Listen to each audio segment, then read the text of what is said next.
উলামায়ে দেওবন্দেরকে রক্ত দিয়ে আপনারা আমাদের সাথে মোকাবেলা করতে আসবেন না। আমরা এত পরিমাণ রক্ত দিতে পারি যে রক্তের স্রোতে আপনারা বেঁচে যেতে পারেন। আমাদের এই মাহফিলের স্টেজগুলো তো তাদের হাত থেকে মুক্ত ছিল না, এখানেও তারা বাধা প্রদান করেছে, পাশেই বসে থাকতো, হক কথা বলতে গেলে টুটি চেপে ধরতো। এখন যদি সেই স্বাধীনতার পর যদি আমার 16,000 শহীদের রক্তের সাথে গাদ্দারি করে আবারও যদি সংবিধানে ধর্ম নিরপেক্ষতার নামে কোন ধর্ম সেকুলারিজম ধর্মকে অ্যাড করা হয়, বলে দেয় যেভাবে বইরা বলছেন দুর্বার আন্দোলন চালাবো ইনশাআল্লাহ, এদেশের সংবিধানে আবারও সেকুলারিজম আমরা আসতে দেব না। আসসালামু আলাইকুম ওয়া রাহমাতুল্লাহি ওয়া বারাকাতুহু।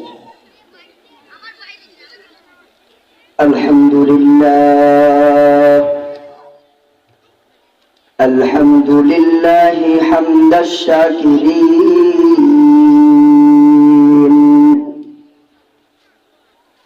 ওয়া নু'মিনু বিহি ঈমানাল মুকিনিন ওয়া নুকিরু বিওয়াহদানিয়াতিহি إقرار الصادقين ونشهد أن لا إله إلا الله رب العالمين ومكلف الجن والإنس والملائكة المقربين أن يعبدوه عبادة المخلصين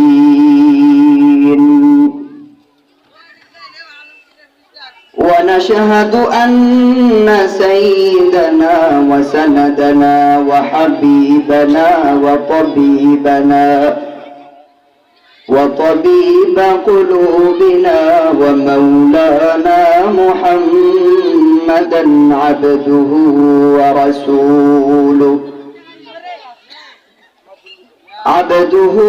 ورسوله سيد المرسلين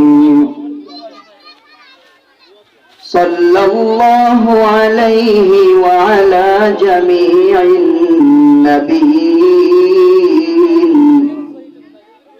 وعلى آله الطيبين وأصحابه الطاهرين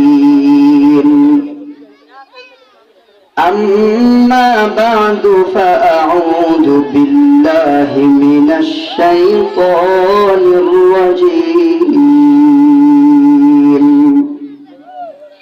بسم الله الرحمن الرحيم وما خلقت الجن والإنس إلا ليعبدون صدق الله العظيم وصدق رسوله النبي الكريم ونحن على ذلك من الشاهدين والشاكرين قال النبي صلى الله عليه وسلم لا طاعة لمخلوق في معصية الخالق أو كما قال النبي صلى الله عليه وسلم محبة الدرود شريف فريد اللهم صل على محمد وعلى آل محمد كما صليت على إبراهيم وعلى آل إبراهيم إنك حميد مجيد اللهم بارك على محمد وعلى آل محمد كما باركت على إبراهيم وعلى آل إبراهيم إنك حميد مجيد الحمد لله সর্বপ্রথম আমরা মহান আল্লাহ পাক রব্বুল আলামিনের কৃতজ্ঞতা আদায় করছি যে আল্লাহ পাক রব্বুল আলামিন আমাদেরকে একমাত্র আল্লাহ তাআলার কাছে মনোনীত দ্বীন ইসলাম ধর্মের ছায়াতলে আল্লাহ তাআলা আমাদেরকে জন্মগ্রহণ করার মতো তৌফিক দান করেছেন। এজন্য আমরা প্রত্যেকেই অন্তরস্থল থেকে আদায় করি কালিমাতুশ শুকর আলহামদুলিল্লাহ। আজ 21 নভেম্বর 2024 রোজ বৃহস্পতিবার কাঠখাল হিজবুল্লাহ ইসলামী যুব সংঘের উদ্যোগে আয়োজিত প্রথম বার্ষিক ওয়াজ ও মাহফিলের সম্মানিত সভাপতি ও সহসভাপতি মুআজ্জিজ মুকাররম দিগার উলামায়ে কেরাম, পর্দার আড়ালে স্থানরতা শ্রদ্ধা মা ও বোনেরা, সকলকে আমি সর্বপ্রথম আমার অন্তরস্থল থেকে নিংড়ে দিচ্ছি গভীর শ্রদ্ধা এবং ভালোবাসা। মহান আল্লাহ পাক রব্বুল আলামিন এই পৃথিবীতে মানব জাতিকে সৃষ্টি করেছেন আল্লাহ পাক রব্বুল আলামিনের ইবাদত করার জন্য। সেই সম্পর্কে আমি পবিত্র কোরআনুল কারীম থেকে একটি আয়াতে কারিমা তিলাওয়াত করেছি। উক্ত আয়াতকে সামনে রেখে এবং নবী করিম সাল্লাল্লাহু আলাইহি ওয়াসাল্লামের অসংখ্য হাদিস সমূহ থেকে একটি হাদিসের অংশ পাঠ করেছি। আয়াত এবং হাদিসকে সামনে রেখে কোরআন এবং সুন্নাহর আলোকে কিছু কথা বলবো। মহান আল্লাহ পাক রব্বুল আলামিন আমাদের প্রত্যেককে কথাগুলোর উপর আমল করার মতো তৌফিক দান করুক। সকলে বলে আমিন। আল্লাহ পাক রব্বুল আলামিন মানব জাতিকে সৃষ্টি করেছেন প্রথমত কিসের জন্য? আল্লাহ তাআলার ইবাদত করার জন্য। এই পৃথিবীতে আল্লাহ তাআলা যাদেরকে সৃষ্টি করেছেন, আল্লাহ তাআলার লক্ষ্য উদ্দেশ্য কি? যে এই মানব জাতি কার ইবাদত করবে? আল্লাহ পাকের ইবাদত করবে। সে মর্মেই আল্লাহ তাআলা বলেন, ওমা খালাকতুল জিন্না ওয়াল ইনসা ইল্লা লিয়াবুদুন। আরবি ব্যাকরণগত দিক থেকে ওমা খালাকতুল জিন্না ওয়াল ইনসা ইল্লা লিয়াবুদুন আয়াতটি এমন একটি পরিভাষক অর্থ বোঝায় যে এই পৃথিবীতে আল্লাহ তাআলা মানুষকে সৃষ্টি করেছেন কেবলমাত্র আল্লাহ তাআলারই ইবাদত করার জন্য। অতএব এই পৃথিবীর যত জিন এবং ইনসান আছে, আমার কথা যদি আপনারা বুঝে থাকেন তাহলে বলেন আল্লাহ তাআলা কেন পৃথিবীতে সৃষ্টি করেছেন? আল্লাহ তাআলার ইবাদতের জন্য। এই যুবক ভাইরা মুখ খুলবেন, কেন আল্লাহ তাআলা কেন সৃষ্টি করেছেন? আল্লাহ তাআলার ইবাদতের জন্য। আল্লাহ তাআলার ইবাদত ব্যতীত এই পৃথিবীর কারো ইবাদত করা কুফরি, কারো ইবাদত করা কুফরি, শিরকি। এটা সর্বসম্মতিক্রমে উলামায়ে কেরামের ঐক্যমত এটার উপর। আল্লাহ তাআলা যেভাবে মানুষকে সৃষ্টি করেছেন, সেই মানুষকে পরিচালিত করার জন্য আল্লাহ তাআলা একটি গাইডলাইনও দিয়েছেন। আমাদের সমাজের ইঞ্জিনিয়ার যদি কোনো একটা গাড়িকে সে তৈরি করে অথবা কোনো একটা তার নব আবিষ্কার কোনো কিছু যদি সে তৈরি করে, তাহলে সেটা কোনভাবে চললে লাইফ টাইম আমাদের মাঝে সাপোর্ট দিয়ে যাবে, ওই গাইডলাইনটাও সেই ইঞ্জিনিয়ার আমাদেরকে দিয়ে থাকে। থাকেন কি থাকেন না? থাকেন। তো সেক্ষেত্রে আমি একজন সাধারণ নাগরিক হিসাবে ওই গাড়িটা কোনভাবে চললে বেশি দিন মানুষের মাঝে সে অবস্থান করবে, সেটা আমার চাইতে যেই ইঞ্জিনিয়ার গাড়িটাকে বানিয়েছেন তিনি সবচেয়ে ভালো জানেন। কথা বলেন ঠিক কিনা? তো মহান আল্লাহ পাক রব্বুল আলামিন আমাদেরকে সৃষ্টি করেছেন, আমাদেরকে চলার ক্ষেত্রে কোনভাবে চললে আমরা আমাদের মূল লক্ষ্যে পৌঁছতে পারবো, সেই গাইডলাইনটাও এই পৃথিবীর মানুষের চাইতে মহান আল্লাহ পাক রব্বুল আলামিনই ভালো জানেন। এটার মধ্যে কারো কোনো দ্বিধাবোধ আছে? নাই। তো সেক্ষেত্রে মহান আল্লাহ তাআলা আমাদেরকে একদিকে সৃষ্টি করেছেন আদম আলাইহিস সালাতু ওয়াস সালাম থেকে ঈসা আলাইহিস সালাতু ওয়াস সালাম পর্যন্ত আল্লাহ তাআলা এই মানুষকে সঠিক রাস্তায় চলার জন্য যুগে যুগে আল্লাহ তাআলা নবী রাসূল প্রেরণ করেছেন এবং প্রত্যেককে ব্যক্তিগতভাবে আল্লাহ তাআলা আলাদা আলাদা শরীয়ত দিয়ে এই পৃথিবীর বুকে প্রেরণ করেছিলেন। ঠিক তারই ধারাবাহিকতায় আমাদের নবী হুজুর আকরাম রাসূলুল্লাহ সাল্লাল্লাহু আলাইহি ওয়াসাল্লাম এই পৃথিবীর বুকে এসেছেন এবং নবীজিকে আল্লাহ তাআলা নবী করিম সাল্লাল্লাহু আলাইহি ওয়াসাল্লামের 41 বছর বয়সে নবুয়তের সেই মহা দৌলত দিয়ে আমাদের মাঝে যেই গাইডলাইনটাকে আল্লাহ তাআলা দিয়েছেন সেটার নাম হলো আল কোরআন। বলেন সেটার নাম কি? আল কোরআন। এই কোরআন মানব জাতির জন্য পরিপূর্ণ গাইডলাইন। যেইভাবে মানুষ যদি চলে সে তার লক্ষ্যে পৌঁছতে পারে, সে তার যে মূল লক্ষ্য সেই লক্ষ্যে সে পৌঁছাতে পারবে কোন গাইডলাইনে চললে? একমাত্র পবিত্র কোরআনুল কারীমের গাইডলাইনে চললে।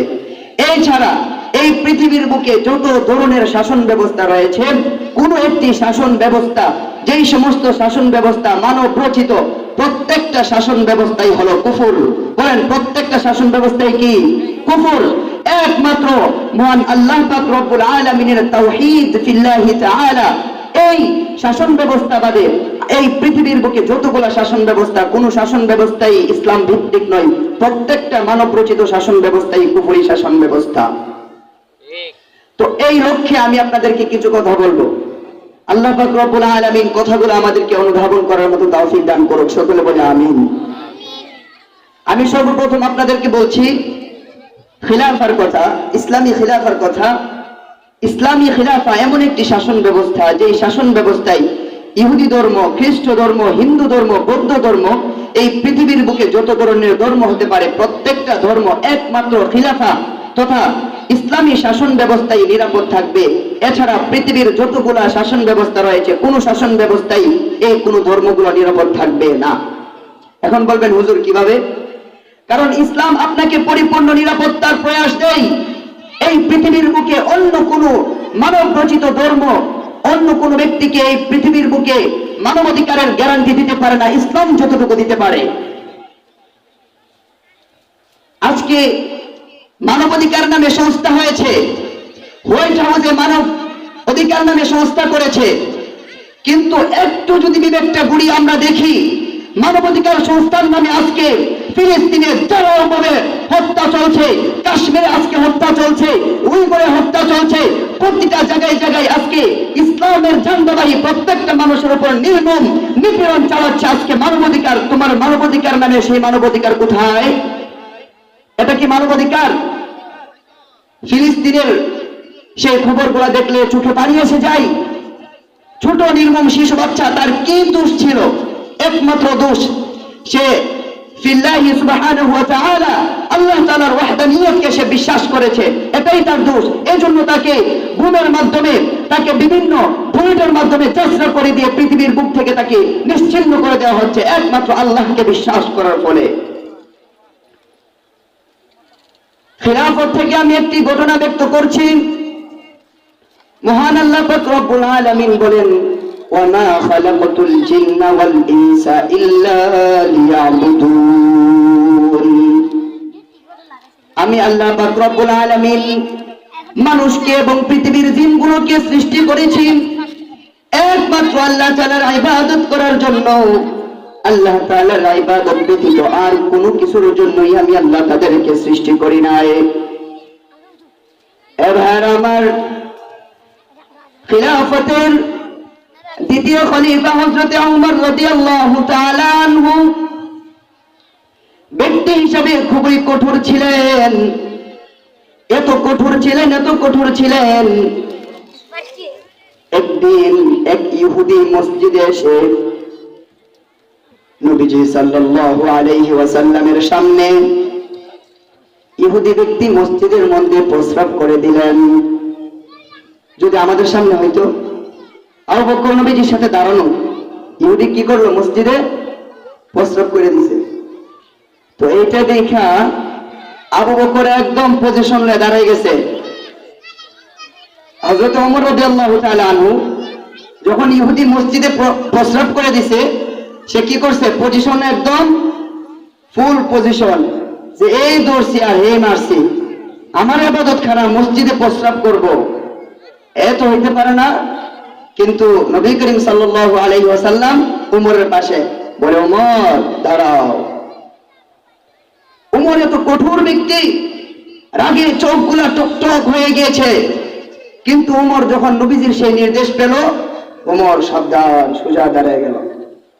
যাই সর্বনাশ, নবীজির নির্দেশ, রাগ করা যাবে না। তো ইহুদি যখন প্রস্রাব করে চলে গিয়েছে, নবীজি সাল্লাল্লাহু আলাইহি ওয়াসাল্লাম দুই সাহাবীকে দিয়ে সেটা পরিষ্কার করালেন। আর ওই দিক থেকে যে ব্যক্তি প্রস্রাব করছে সে তো অবস্থা খারাপ, একবার পানি পরিবর্তন হয়েছে, আরেকবার করার পালা, কারণ উমরের চোখ দুইটা কি লাল টুকটুক। তো উমর ব্যক্তিগতভাবে খুবই কঠোর ছিল। উমরের ঘাড়ে যখন খেলাফতের মহাগুরু দায়িত্বটা আল্লাহ তাআলা দিলেন, ওমর খেলাফতের দায়িত্ব পাওয়ার পর থেকে খুবই নরম হয়ে গেলেন। ওমর রাত্রিবেলা ঘুমাই না, বাড়ি বাড়ি গিয়ে প্রত্যেকটা প্রত্যন্ত অঞ্চলগুলোতে গিয়ে গিয়ে ওমর খুঁজে আল্লাহ তাআলার জমিনে আল্লাহ তাআলার কোন বান্দা আছে, আল্লাহ তাআলার কোন বান্দি আছে যিনি আমার খেলাফতের অধীনে রয়েছে, যিনি আমার শাসন ব্যবস্থার অধীনে রয়েছে, তার ঘরে খাবার নাই, এমন কে আছে? উমর রাতে ঘুমাই না, প্রত্যেকের ঘরে ঘরে গিয়ে কার ঘরে খাবার নাই খোঁজে। আর আমাদের রাষ্ট্রপ্রধান কি হয়েছে? মাশাআল্লাহ, সংবিধানের 51.2 নম্বর ধারা, কত বললাম বলেন? সংবিধানের 51.2 নম্বর ধারায় আছে, যিনি হবেন রাষ্ট্রপ্রধান তিনি সমস্ত আইন কানুনের বাহিরে।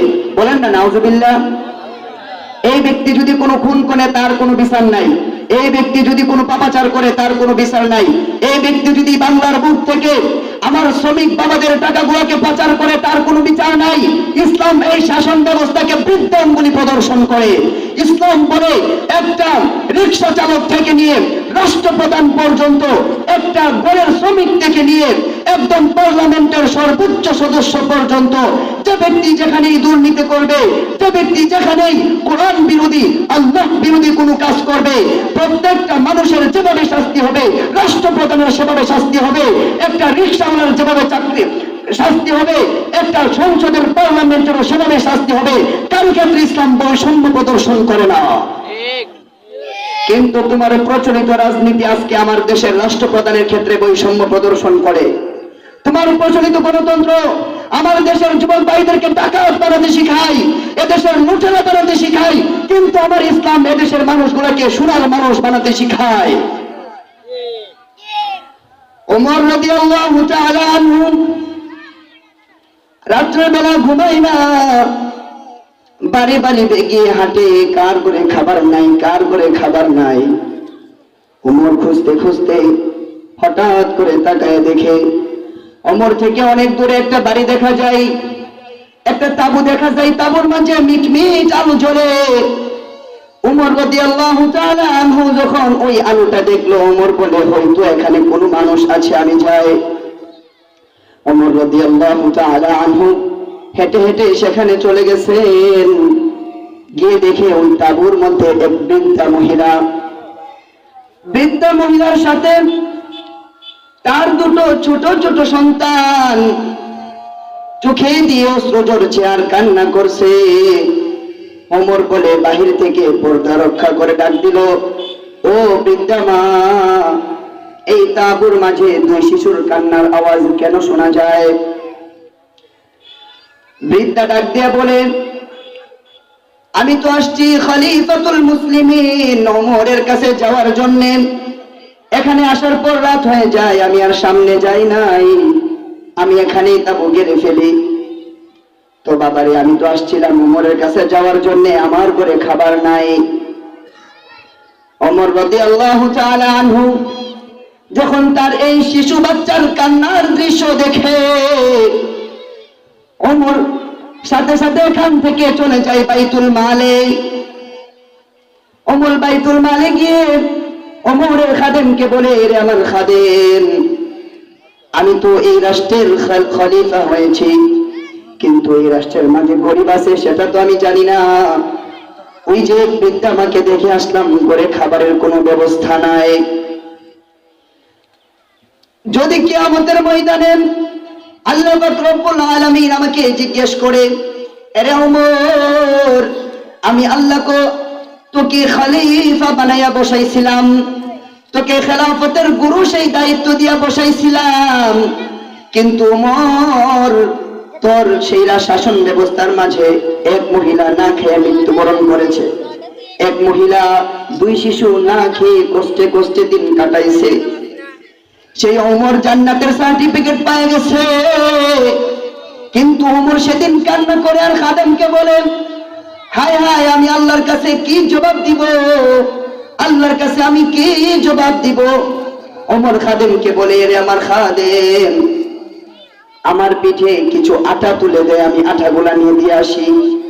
ওমর রাদিয়াল্লাহু তাআলা আনহু কিছু খেজুর এবং কিছু আটা নিয়ে ওই মহিলার দিকে রওনা দিলেন।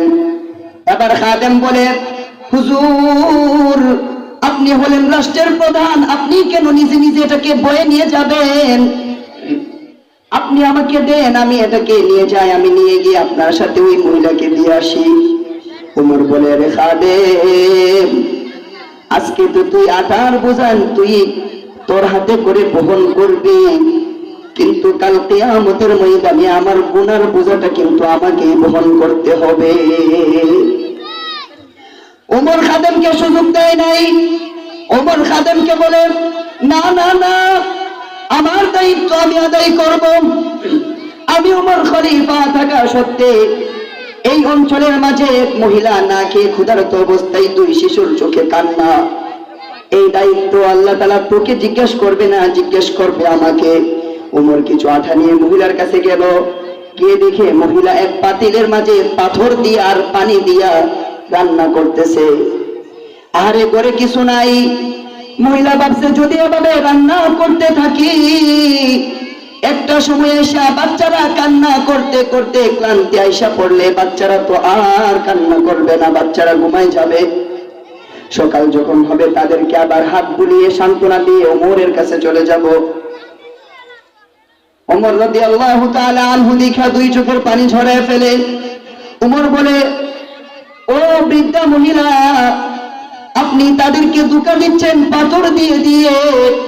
পাথর যদি আপনি সারা দিনও এভাবে চুলায় বসিয়ে রাখেন, পাথর তো কোনো খাবারে পরিণত হবে না। বৃদ্ধা মহিলা বলে, আরে ওমর, আমি তো খাবার হওয়ার কোনো চিন্তা করি নাই, বরং আমি ওই 2 বাচ্চাকে যেন তারা কান্না করতে করতে ঘুমিয়ে যায় সেই জন্য আমি এগুলা করতেছি, আর বলতেছি বাবারা রে খাবার হয়ে যাচ্ছে। খলিফাতুল মুসলিমিন ওমর বলেন, এরে মা নেন, আটা নেন, খেজুর নেন, এবার আপনি খাবার রান্না করেন। যতক্ষণ পর্যন্ত শিশুদের চোখে মুখে হাসি ফুটে উঠবে না, আমি ওমরের চোখ থেকে ততক্ষণ পর্যন্ত কান্না থামবে না। ওমর সেখানে বসে তাদের মুখে খাবার দিয়ে মহিলাকে বললেন, ওগো মা, কালকে সকালে আপনি রাজপ্রাসাদে যেন, আপনি খলিফাতুল মুসলিমিন ওমরের কাছে যায়েন। ওই জায়গায় যাওয়ার পরে আমি ওমরের সাথে অনেক ভালো সম্পর্ক আছে, খলিফা ওমরের সাথে আমার ভালো সম্পর্ক আছে। চিন্তা করছেন, এত বড় একটা কাজ করতেছে, এখনো প্রকাশ করে না সে যে খলিফাতুল মুসলিমিন। আল্লাহু আকবার। ওমর বলেন, ওগো বৃদ্ধা মা, খলিফাতুল মুসলিমিন ওমরের সাথে আমার ভালো সম্পর্ক আছে, তুমি যদি কালকে যাও ওই জায়গায়, আমি তার সাথে কথা বলে তোমার জন্য খাবারের ব্যবস্থা করে দেব। এই কথা বলে ওমর বাসায় চলে যায়। ওমর গিয়ে আল্লাহর কাছে রোনার জারিতে লেগে যায় আর বলে, ওগো মালিক, আমি এই পৃথিবীর খলিফা হয়ে বসেছি, কিন্তু আমার রাজ্যে এক মহিলার ঘরে খাবার ছিল না, শিশুদের কান্না করতে করতে ঘুমিয়ে যাওয়ার উপক্রম হয়েছে। ওগো আল্লাহ, আপনি যদি আমাকে ক্ষমা না করেন, কিয়ামতের ময়দানে আমি কি জবাব দিব? পরদিন সকালবেলা ওই দিক থেকে মহিলা যায় ওমরের দরবারে। মহিলা গিয়ে দেখে যে ব্যক্তি রাতে এভাবে খেদমত করেছেন ওই ব্যক্তি খলিফাতুল মুসলিমিন ওমর। সুবহানাল্লাহ বলেন না, ভাই দিয়ে বলেন। যেই ব্যক্তি গত রাত্রে এইভাবে খেদমত করেছে ওই ব্যক্তি খলিফাতুল মুসলিমিন ওমর। মহিলা এবার থরথর করে কাঁপা শুরু করছে। মহিলা বলে, হাই হাই, আমি তো গতকালকেও ওই লোককে বলেছিলাম ওমরের মতো ব্যক্তি খলিফা হওয়ার যোগ্য নয়, খলিফা হতে হলে তোমার মতো ব্যক্তি খলিফা হতে হয়। এবার মহিলা তো ভয়ে কাতর হয়ে যায়, আজকে কি ওমর আমার গর্দান ফেলে দিবে, নাকি আজকে আমাকে কোন শাসনের আওতায় নিয়ে আসে। ওমর বলে, মা গো, ভয়ের কোনো কারণ নাই, আমার সামনে আসেন, আপনি আমার সামনে আসেন। ওমা, আপনার যদি কোনো অভিযোগ থাকে আমাকে করেন, আজকে আমাকে আপনার অভিযোগ দ্বারা অভিযুক্ত করে নেন। কিয়ামতের কঠিন ময়দানে আপনি, ওই কঠিন দিনে আপনি আমাকে আল্লাহর সামনে লজ্জিত কইরেন না মা। এবার ওমর ওই মহিলাকে এইভাবে বলার পর মহিলা বলে, না রে বাবা, না, তোর প্রতি আমার কোনো অভিযোগ নাই, বরং তুমি যে আচরণ করেছো খলিফার এমন আচরণ হওয়া উচিত। খলিফা যদি এমন আচরণ করে তাহলে ওই খলিফাই দেশের প্রতিনিধি হওয়ার যোগ্য। খলিফাতুল মুসলিমিন ওই মহিলার সারা জীবনের ভাতার ব্যবস্থা করে দিলেন। এইভাবে পুরো দেশের মাঝে শাসন ব্যবস্থা চালু করেছেন। আল্লাহর কসম করে বলি, ইসলামী খিলাফা প্রতিটা ধর্মকে তার নিজ নিজ জায়গায় স্বাধীনতা অবলম্বনের সুযোগ দিয়ে থাকে, যেটা আমার গণতন্ত্র আপনার গণতন্ত্র দিয়ে থাকে না। সামান্য একটু সংক্ষিপ্ত ইতিহাস শুনবেন, 200 বছরের একটা ইতিহাস শোনাবো ইনশাল্লাহ, যেটা আপনাকে পড়তে কমপক্ষে 3 থেকে 4 দিন লাগবে। আমি সেটা আপনাকে 4 থেকে 5 মিনিটে সংক্ষিপ্ত ইতিহাসটা শোনাচ্ছি। আজকে এই দেশে গণতন্ত্র চালু হয়েছে, এই দেশে না বরং এই পৃথিবীতে গণতন্ত্র চালু হয়েছে 1 থেকে 150 বছর হয়েছে। আগে বুঝেন গণতন্ত্র জিনিসটা কি, এটা আমাদের রাজনৈতিক নেতাগণ আপনাদের সামনে আনবে না। এইভাবে যদি বলি যে এই পৃথিবীর সমস্ত মুসলমান কোন মানুষের রচিত আইন চাই নাকি আল্লাহ প্রদত্ত কোরআনী ব্যবস্থা চাই, আপনারা বলেন এক বাক্যে ইমানি আওয়াজে আপনারা কোনটাই সাপোর্ট দিবেন? বলেন, মানব রচিত আইনের ক্ষেত্রে শাসন ব্যবস্থা হবে, এটাতে আপনারা ভোট দিবেন নাকি কোরআন ব্যবস্থা সেটাতে ভোট দিবেন? বলেন, কোরআন ব্যবস্থা সেটাতে ভোট দিবেন। আরাফার ময়দানে আল্লাহ নবী 1,25,000 সাহাবায়ে কেরামের সামনে যখন বক্তব্য দিয়েছিলেন, আল্লাহর নবী বলেছিল, ও আমার সাহাবায়ে কেরাম, আমি কি তোমাদের কাছে দিনটাকে পরিপূর্ণভাবে পেশ করতে পেরেছি কি না? সাহাবায়ে কেরাম জবাব দিলেন, আপনি আপনার গুরু দায়িত্ব ভালোভাবে আদায় করেছেন। আল্লাহ তাআলা আয়াত নাযিল করলেন, আল ইয়াউমা আকমালতু লাকুম দীনাকুম ওয়া আতমামতু আলাইকুম নি'মাতি ওয়া রাদিতু লাকুমুল ইসলাম দীনা। আমি আজকে তোমাদের দিনকে পরিপূর্ণ করে দিলাম। তো সেখান থেকে আমাদের দিনটা কি একদম পরিপূর্ণ, এতে কোনো কাটছাট করার কারো কোনো সুযোগ নাই। এই দিন পরিপূর্ণ। এই দিন কোরআন সুন্নাহ এমন একটি রাষ্ট্র ব্যবস্থা বা এমন একটি বিধান যেটাকে আপনি যদি অনুসরণ করেন আপনার রাস্তা হবে ফাকাদ ফাজ। আর ফাজের ব্যাখ্যায় কোরআনে এসেছে, ফামান যুহযিহা আনিন নার ওয়া উদখিলাল জান্নাহ। যে ব্যক্তি নিজেকে আল্লাহ তাআলার কঠিন আযাব জাহান্নাম থেকে রক্ষা করে জান্নাতে নিজেকে পেশ করতে পারবে, ওই ব্যক্তি হলো পরিপূর্ণ সফল। আমার আপনার ইচ্ছা কি সেটা না? সেটা না। জান্নাতে যাওয়া আমাদের ইচ্ছা নয় কি নয়? জান্নাতে যাওয়া আমাদের ইচ্ছা তো ইচ্ছা।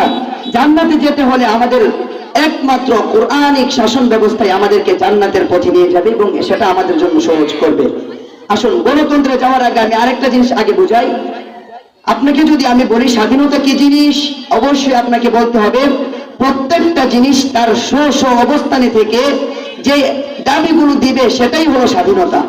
শুনেন, এখন যদি বলে মাছ পানি থেকে উঠতে চায়, মাছ এই ময়দানে আমাদের সাথে বসতে চায়, এখন মাছ যদি বলে আমি স্বাধীন চাই, আমি তোমাদের মতো এই উপরে রাস্তাঘাটে চলতে চাই, এখন প্রকৃতপক্ষে সেটা কি স্বাধীন চিন্তাবোধ নাকি বোকামি? বলেন, মাছ কি উপরে উঠলে ভাসবে? বাঁচবেন। ঠিক তদ্রুপ আপনার ঘরের গবাদি পশু, গরু হোক অথবা ছাগল অথবা মেষ, সে যদি বলে মালিক আপনি ঘুমান খাটে, আমাকে রাখেন গোয়ালে, আমি চাই আপনার সাথে খাটে ঘুমাতে, সেটা কি তার স্বাধীনতা? সেটা কি তার স্বাধীনতা নাকি উইটার তলে পড়ার কাম হয়েছে? এই কথা বললে আপনি কি আর পরের দিন রাখবেন? কবেন হয়তো বিক্রি না হয়। আল্লাহু আকবার। এই তো আল্লাহ পাক রব্বুল আলামিন প্রত্যেকটা জিনিসকে যাকে যেখানে রেখেছেন সেই স্ব জায়গা থেকে আপনার দাবি আদায় করার নাম হলো আপনার স্বাধীনতা। এই তো স্বাধীনতা। যে মহিলারা স্বাধীনতার নামে বলে পুরুষ আর মহিলা সমান অধিকার চাই, সমান অধিকার চাই, সেই মহিলা সে তার জায়গা থেকে স্বাধীন চাচ্ছে নাকি সে তার জায়গা থেকে বোকামি করছে বলেন? এখন যদি বলেন হুজুর আপনি বলেন কি আমরা চলবো রাস্তাঘাটে, এরা কি চলবে না? না, আমি বলি শিয়াল চলে সব জায়গায়, সেই জায়গায় মুরগ চলে না। শিয়াল যেই জায়গায় চলে সেই জায়গায় মুরগ চলে। শিয়াল যেই জায়গায় চলে সেই জায়গায় যদি মুরগ চলে, তাহলে পুরুষ যেই জায়গায় চলে মহিলা সেই জায়গায় চলবে। আসেন এখন পয়েন্টে আসেন। এখন আমি যেন বললাম মহিলারা আমাদের সাথে সমান অধিকার পাবে, সেই দিকে তারা আন্দোলন করে দাবি করে, এগুলা কেন যৌক্তিক না? কারণ কোরআনের বাইরে, কোরআনের সাথে সাংঘর্ষিক কোনো যুক্তি নয়। কোরআনের সাথে সাংঘর্ষিক কোনো যুক্তি, সেটা হলো শয়তানি। সেটা কি? শয়তানি। আল্লাহ তাআলা বলছেন কোরআনে, ওয়াকারনা ফি বুয়ুতিকুন্না ওয়ালা তাবাররাজনা তাবাররুজাল জাহিলিয়াতিল উলা। ও মহিলারা, তোমরা তোমাদের ঘরে থাকো, তোমরা তোমাদের সৌন্দর্যকে জাহিলিয়াত যুগের মহিলাদের মতো প্রদর্শন করো না। এখন আপনি যদি বলেন আমি পুরুষের মতো বেপরদা রাস্তাঘাটে চলতে চাই, আমি পুরুষের মতো সমান অধিকার চাই, সেটা হলো আপনার বোকামি, সেটা আপনার স্বাধীনতা না, বরং সেটা হলো আপনার শয়তানিক যুক্তি। এই পৃথিবীর বুকে এই মহা ভারত যেটা আছে সেটাকে শাসন করেছে মুসলিম। কয়শো বছর বলেন? 800 বছর। কয়শো বছর? 800 বছর মুসলিম শাসন করেছে। এরপর এই ভারত মহাবর্ষে 1757 সালে সর্বপ্রথম ব্রিটিশ হাইনাদের চক্ষু পড়ে তারা এই ভারত মহাবর্ষকে গোলামের জিঞ্জিরে আবদ্ধ করে ফেলে। যখন এই ভারত মহাবর্ষকে গোলামের জিঞ্জিরিতে আবদ্ধ করে ফেলেছে, সর্বপ্রথম যে ব্যক্তি এই পুরা ভারত মহাবর্ষকে সেই ব্রিটিশদের হাত থেকে রক্ষা করতে হবে, সেই স্বাধীনতার ডাক দিয়েছেন, তিনি এই পৃথিবীর কোন গণতান্ত্রিক রাজনৈতিক নেতা নয়, তিনি আমার আপনার সেই প্রখ্যাত মুহাদ্দিস শাহ আব্দুল আজিজ মুহাদ্দিস দেহলভী সর্বপ্রথম স্বাধীনতার ডাক দিয়েছিলেন। সেই মহান স্বাধীনতার যুদ্ধে সর্বপ্রথম যিনি বলেছিলেন ইংরেজদের বিরুদ্ধে মুসলিমদের সশরীরে জিহাদ করা ফরজ, সেই ডাকে যিনি আহ্বান করেছিলেন তিনি হলেন আমাদের প্রখ্যাত মুহাদ্দিস, ভারত মহাদেশের প্রখ্যাত হাদিস বিশারদ শাহ ওলিউল্লাহ মুহাদ্দিস দেহলভী রাহমাতুল্লাহি আলাইহি। আমি ইতিহাসটাকে আপনাদের সামনে সংক্ষিপ্ত রূপে বলছি। আলেম ওলামার অবদান আজকে 24 পর্যন্ত স্বাধীন দেশের প্রতি কতটুকু রয়েছে। সেই মুহাদ্দিস দেহলভী যখন ইংরেজদের বিরুদ্ধে সরাসরি জিহাদের ঘোষণাকে ফরজ করে দিয়েছেন, তারই ধারাবাহিকতায় 1831 সনের বালাকোটের সেই রণাঙ্গনে রক্ত দিয়েছিলেন সৈয়দ আহমদ শহীদ রহমতুল্লাহি আলাইহি। তারই ধারাবাহিকতায় 1857 সালে সেই বিদ্রোহী সিপাহীর আন্দোলন হয়েছে, শাহ মিনার রণাঙ্গনে রক্ত দিয়েছেন আমাদের পূর্বপুরুষ হাফেজ জামিন শহীদ রহমতুল্লাহি আলাইহি। তারই ধারাবাহিকতায় 1920 সালে যখন মাল্টার সেই দ্বীপে তাহরিকে রেশমি রুমালের আন্দোলন হয়েছে, সেখানে কারাবরণ করেছেন শাইখুল হিন্দ মাহমুদুল হাসান দেওবন্দি ও তার শিষ্য হুসাইন আহমদ মাদানী রহমতুল্লাহি আলাইহি। 1927 সালে আবার আসেন, 1927 সালে যখন তর্কে মুআমালাত অসহযোগ যুদ্ধের ডাক দেওয়া হয়, অসহযোগ আন্দোলনের ডাক দেওয়া হয়, সেই ডাক দিয়েছেন আমার আপনার নেতা সেই মাহমুদুল হাসান দেওবন্দি রহমতুল্লাহি আলাইহি। তারই ধারাবাহিকতায় এইভাবে যুদ্ধের পালাক্রম চলছে। 1947 সালে এসে এই দেশ থেকে সেই ব্রিটিশ হায়নাদের চক্ষু এবং তাদের লাল চক্ষু আর তাদের সমস্ত জুলুমকে তারা গুটিয়ে এই দেশ থেকে লেজ গুটিয়ে তারা পালন করেছে। 1947-এ যখন এই ভারত মহাদেশ আবার স্বাধীন হয় ব্রিটিশদের সাথে, সেই স্বাধীনতার পর মুসলিমদের আকাঙ্ক্ষা নিয়ে চিন্তা করেন ভারত আর পাকিস্তান আলাদা হয় কেন? সেই ভারত আর পাকিস্তান 1947-এ আলাদা হয়েছিল। সেই মুসলিমদের আকাঙ্ক্ষা আর চাহিদা ছিল একটা কোরআনী রাষ্ট্র ব্যবস্থা চাই, কোরআন সুন্নাহ মোতাবেক রাষ্ট্র চলবে এমন একটি রাষ্ট্র চাই। সেই আকাঙ্ক্ষার ইচ্ছা থেকে 1947 সালে ভারত পাকিস্তান থেকে এই পাকিস্তানটা ভারত থেকে আলাদা একটা মুসলিম স্বাধীন রাষ্ট্র হিসাবে এই পৃথিবীর বুকে একটি নতুন মানচিত্র আসে। সেই মানচিত্রে স্বাধীন রাষ্ট্র হিসাবে পশ্চিম পাকিস্তানের মাওলানা শিববির উসমানী রহমাতুল্লাহি আলাইহি এবং পূর্ব পাকিস্তানে মাওলানা জাফর রহমাতুল্লাহি আলাইহি স্বাধীনতার পতাকা উড্ডীন করেন। সেখান থেকে আমাদের স্বাধীনতা সেই 1947 থেকে 1970 পর্যন্ত ইতিহাস, ভিতরে অনেক কিছু হয়েছে। ভাষা শহীদের আন্দোলন হয়েছে, ভাষা আন্দোলনে তামাদ্দুন মজলিস নেতৃত্ব দিয়েছেন। সেখানে নেতৃত্ব দেওয়ার ক্ষেত্রে যারা ইন্তেকাল করেছিলেন, যারা মৃত্যুবরণ করেছিলেন, তারা প্রত্যেকটা ছিলেন তাগড়া মুসলিম যুবক। তারা প্রত্যেকটা ছিল আব্দুল সালাম, রফিকুল ইসলাম, আব্দুল জব্বার, আব্দুল বারাকাত, প্রত্যেকে জীবন দিয়েছিল ভাষা শহীদের জন্য। কোন সেকুলারিজম, কোন নাস্তিক আর আস্তিক জীবন দেয় নাই। ঠিক তারই ধারাবাহিকতায় 1954 ঐক্যফ্রন্ট হয়। সেই ঐক্যফ্রন্টে আমার দুই আলেম ছিল, সেই সাথে দুজন আওয়ামও ছিল, আওয়ামরা ছিল হুসেন আহমদ সোহরাওয়ার্দী আর একেএম ফজলুল হক। আলেমদের মধ্য থেকে ছিলেন আব্দুল হামিদ খান ভাসানী এবং মাওলানা আজহার আলী রাহিমাহুল্লাহু তাআলা আনহুম। সেই ধারাবাহিকতায় 1970 নির্বাচন হয়। 1970 নির্বাচনে নির্বাচনী ইশতেহার ঘোষণা হয়। সেখানে নির্বাচনী ইশতেহারে বঙ্গবন্ধু তার নির্বাচনী ইশতেহারে ঘোষণা দিয়েছিলেন, যদি আমরা ক্ষমতায় আসতে পারি আমরা কোরআন সুন্নাহ মোতাবেক দেশকে পরিচালিত করব। যখন 1970-এ মানুষের আবেগকে নিয়ে খেলেছে আওয়ামী সরকার, তখন তারা নির্বাচনে মানুষের সেই আকাঙ্ক্ষার ইচ্ছাগুলোকে বাস্তবায়নের লক্ষ্যে মানুষের যে আবেগ ছিল সেটাকে তারা সেটাকে নিয়ে খেলার পর তারা বিপুল ভোটে পাশ হয়। কিন্তু সেই পাকিস্তানি নির্মম বাহিনী, পাকিস্তানিরা আমাদের হাতে ক্ষমতা দেয় নাই, তথা বঙ্গবন্ধুর হাতে ক্ষমতা দেয় নাই, বরং তারা 1971-এর 5 মে, 1971-এর 25 মে এক ভয়াবহ কালো রাত বাংলার বুকে ঘটিয়েছে। নির্মমভাবে নির্যাতন করেছে, আমার মাদেরকে নির্যাতন করেছে, আমার মুসলিম সহজ সরল বাবাদেরকে হত্যা করেছে। তারপর 26 মার্চ স্বাধীন বাংলা বেতার কেন্দ্র থেকে স্বাধীনতার ঘোষণা আসে। এইভাবে আমার দেশ স্বাধীন হয়। দীর্ঘ 9 মাস রক্তক্ষ এই যুদ্ধের পর যখন দেশ স্বাধীন হয়েছে, বঙ্গবন্ধু পাকিস্তানের সেই কারাগারে আপ্যায়িত হচ্ছিল। সশরীরে তাদের কাছে নিজেকে ন্যস্ত করেছিলেন। যুদ্ধের পর তিনি লন্ডন হয়ে ভারত থেকে বাংলাদেশে আসেন। ভারত থেকে আসার সময় সেখানে ইন্দিরা গান্ধী তার সাথে সাক্ষাৎ করে বঙ্গবন্ধু শেখ মুজিব, সেইখানে বিবাদ বাধে। সেই ইন্দিরা গান্ধীর সঙ্গে সাক্ষাতের সময় ইন্দিরা গান্ধী বলে, তুমি ধর্ম নিরপেক্ষতায় দেশকে পরিচালিত করবা, তোমার নির্বাচনী ইশতেহারে যেই ঘোষণা দিয়েছিল সেটাকে তুমি উপেক্ষা করে ধর্ম নিরপেক্ষতায় দেশকে পরিচালিত করতে হবে। মুহতারাম হাজিরিন, ধর্ম নিরপেক্ষতা হলো একটা সেকুলারিজম, কোরআন এবং হাদিস বিরোধী এক শাসন ব্যবস্থা। এটাকে কোনদিন এই বাংলার মুসলিম বরদাস্ত করে নেবে না ইনশাআল্লাহ। তখন বঙ্গবন্ধু শেখ মুজিব দেশে আসার পর এদেশের শাসন ব্যবস্থাকে সর্বপ্রথম এদেশের জাতির সাথে গ্রেফতারি করেছে বঙ্গবন্ধু। সর্বপ্রথম তিনি এদেশের ক্ষমতায় আসার পর নির্বাচনী ইশতেহারে বলেছিলেন কোরআন সুন্নাহ মোতাবেক দেশ চালাবেন, কিন্তু যখন তিনি পরিচালনার দায়িত্ব হাতে পান সর্বপ্রথম গ্রেফতারি করে তিনি সেই ধর্ম নিরপেক্ষতার মতো কঠোর এক রাষ্ট্র ব্যবস্থাকে আমাদের সামনে তিনি বাস্তবায়ন করেছেন।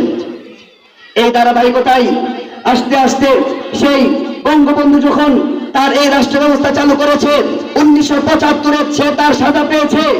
1975-এর পর থেকে এদেশ চলছিল দুধর্মনাই। 1977-এ এসে আবারও এদেশের শাসন ব্যবস্থায় মেজর জিয়াউর রহমান লিখেন, বিসমিল্লাহ লেখেন সংবিধানের উপরে এবং তার সাথে লেখেন দেশ পরিচালিত হবে কোরআন এবং সুন্নাহ মোতাবেক এবং আল্লাহ তাআলার উপর পূর্ণ আস্থা নিয়ে দেশ পরিচালিত হবে, সেই কথা লিখেন মেজর জিয়াউর রহমান। সেভাবে আস্তে আস্তে 1988-তে আসে হুসেন মোহাম্মদ এরশাদ। 1988-তে এসে এদেশের রাষ্ট্রকে ইসলামী রাষ্ট্র হিসাবে, ধর্মকে ইসলাম ধর্ম হিসাবে তিনি পার্লামেন্টে আইন জারি করেছেন। এইভাবে আস্তে আস্তে যখন 2001 আসে, 2001-এ আবারও দেশে বিবাদ বাঁধে, এই দেশের ফতোয়ার কোনো মান থাকবে না সেটা নিয়ে সংসদে আপিল করে ব্রাহ্মণবাড়িয়ার সেই বাঘ পুরুষ, সিংহ পুরুষ, আমাদের সেরে তাজ আল্লামা মুফতি আমিনী রাহিমাহুল্লাহর নেতৃত্বে শহীদ বাড়িয়ার 6টি তাজা প্রাণ চলে যায় ফতোয়া বিরোধী আন্দোলনের জন্য। 1901 সালে আমরা রক্ত দিয়েছি। ওই যে মনে আছে তো আপনাদের 1757 থেকে ইতিহাস, রক্তদানের ইতিহাস। উলামায়ে দেওবন্দ বারবার রক্ত দিয়েছে, দেশকে প্রত্যেকটা বার হাইনাদের হাত থেকে রক্ষা করেছে। এভাবে 2001-এও আমরা 6 জন শহীদ হয়েছে। যখন 2001 থেকে 2013-তে আবার আন্দোলন কনভার্ট হয়, সে সময় 2013-তে মাওলানা আহমদ শফি রহমাতুল্লাহ আলাইহির নেতৃত্বে শাপলা চত্বর কায়েম হয়। সেখানে আমার হাজারো তাওহীদি জনতা রক্ত দিয়েছে। 2013 থেকে আসেন 2021-এ যখন এ বাংলার প্রত্যেকটা মানুষের ইমানের মাঝে আঘাত করতে চাই, সেই ভারতের কসাই নরেন্দ্র মোদী, যার হাতে বাবরি মসজিদের রক্ত লেগে আছে, মুসলিম সত্তার রক্ত যার হাতে রঞ্জিত, সেই মোদী যখন আমার দেশের ভূখণ্ডে পা রাখতে চাই, এদেশের তাওহীদি জনতা তা বরদাস্ত করতে পারে নাই। যখন সেই সম্পর্কে আন্দোলন নেমেছে হাটাজারি নামার পর নৃশংসভাবে সেখানে আমার 4 ছাত্র ভাইকে শহীদ করা হয়। সেখান থেকে সেই 4 ছাত্র ভাইয়ের শহীদের মোকাবেলায় তাদের বিরুদ্ধে প্রতিবাদের কারণে আমার ব্রাহ্মণবাড়িয়া উত্তাল হয়। ব্রাহ্মণবাড়িয়া উত্তাল হওয়ার পরে সেখানে আমরা আরো 14টি প্রাণকে আমরা নৃশংসভাবে হারিয়েছি, তাদের বুকগুলোকে ঝাঁঝরা করেছে।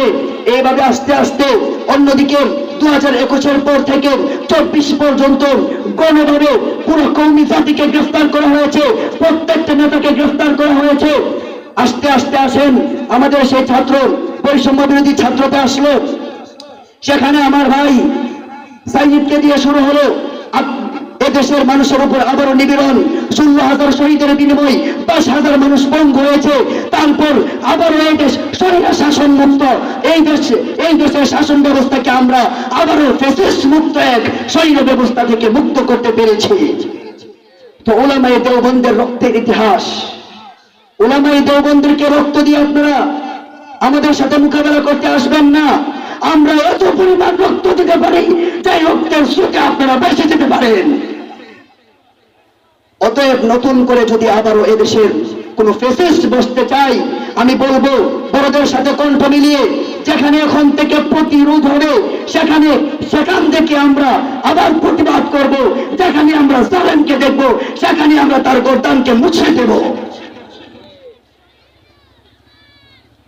তো আমার ইতিহাসের মূল আলোকে আপনারা কি বুঝতে পারলেন? এদেশের মানুষের সেই 250 বছর পর্যন্ত একটা আকাঙ্ক্ষা, এদেশের মানুষ কোরআন ব্যবস্থায় শাসিত হবে। কোরআন ব্যবস্থা কারো প্রতি বেইনসাফ করে না।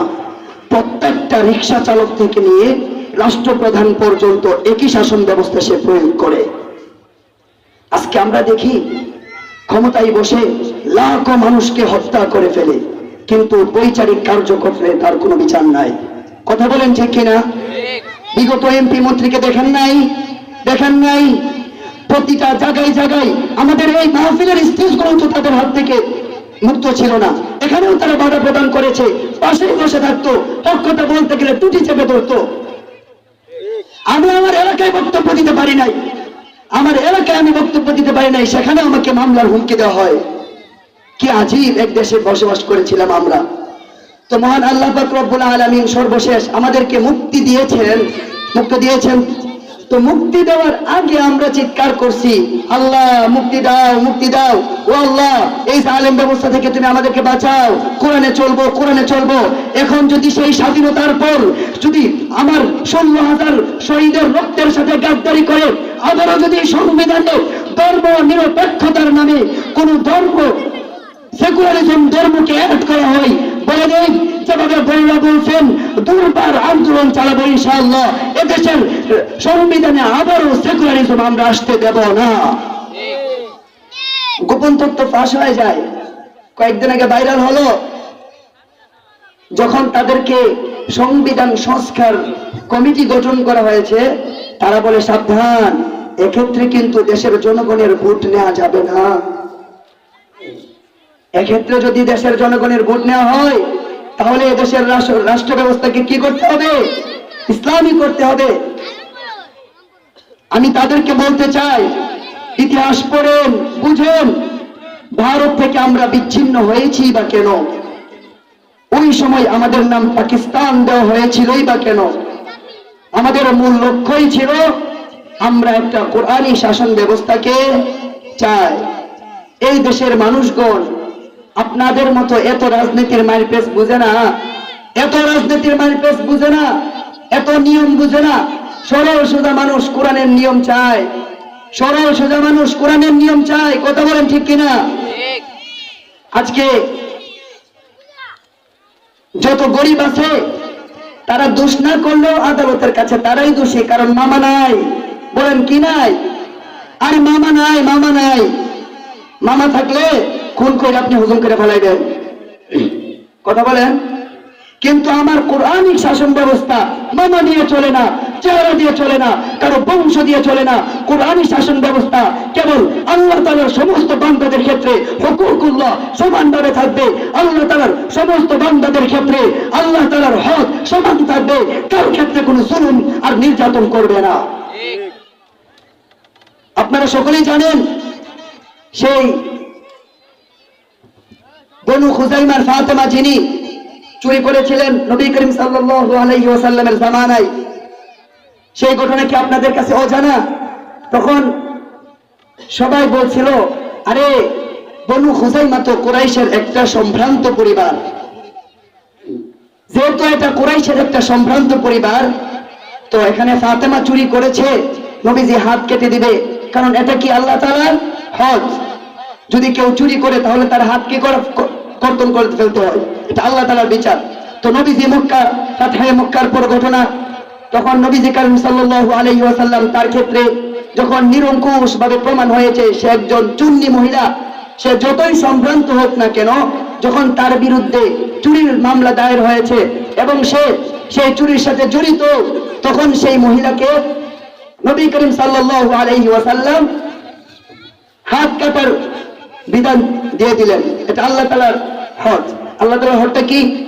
আস-সারিকু ওয়াস-সারিকাতু ফাকতাউ আইদিয়াহুমা জাযাআন বিমা কাসাবা নাকালাম মিনাল্লাহ। চোর অথবা চোরনি যদি চোর করে তার হাতকে কি করে ফেলতে হবে? কর্তন করে ফেলতে হবে। সেটা হলো আল্লাহ তাআলার হক। তো বনু খুজাইমার ওই ফাতেমা যখন চুরি করেছে, পুরো মক্কায় থমথমে অবস্থা। আরে ফাতেমা তো এত সম্ভ্রান্ত পরিবারের মহিলা, সে এত ধনী মহিলা, তার হাত যদি কর্তন করা হয় তাহলে সেটা খারাপ দেখা যায়। কে আছো মাইয়াতাকাল্লামু ফিহা রাসূলুল্লাহ সাল্লাল্লাহু আলাইহি ওয়াসাল্লাম, তার ব্যাপারে নবীজির সাথে কথা বলবা, কে এমন আছো? তো সংক্ষেপে বলে ফেলি, তখন উসামা রাদিয়াল্লাহু তাআলা আনহু বললেন যে আমি বলবো। তখন উসামাকে যাওয়ার পরে নবীজি বললেন, আল্লাহ তাআলার হদের ক্ষেত্রে তুমি আমার সাথে সুপারিশ করো না। তার ক্ষেত্রেও একই আইন, লাউ আন্না ফাতিমাতা বিনতা মুহাম্মাদিন লাকাতাতু ইয়াদাহা, যদি ফাতেমাও চুরি করতো আমি তার ক্ষেত্রে একই আইন প্রয়োগ করতাম। মহান আল্লাহ পাক রব্বুল আলামিন আমাদেরকে বুঝে শুনে তাওহীদ ফিল্লাহর উপর রাখুন। সকলে বলে আমিন। আল্লাহ তাআলা আমাদেরকে প্রচলিত রাজনীতি থেকে মুক্তি দান করুক। সকলে বলে আমিন। ওয়া আখিরু দাওয়ানা আলহামদুলিল্লাহি রাব্বিল আলামিন।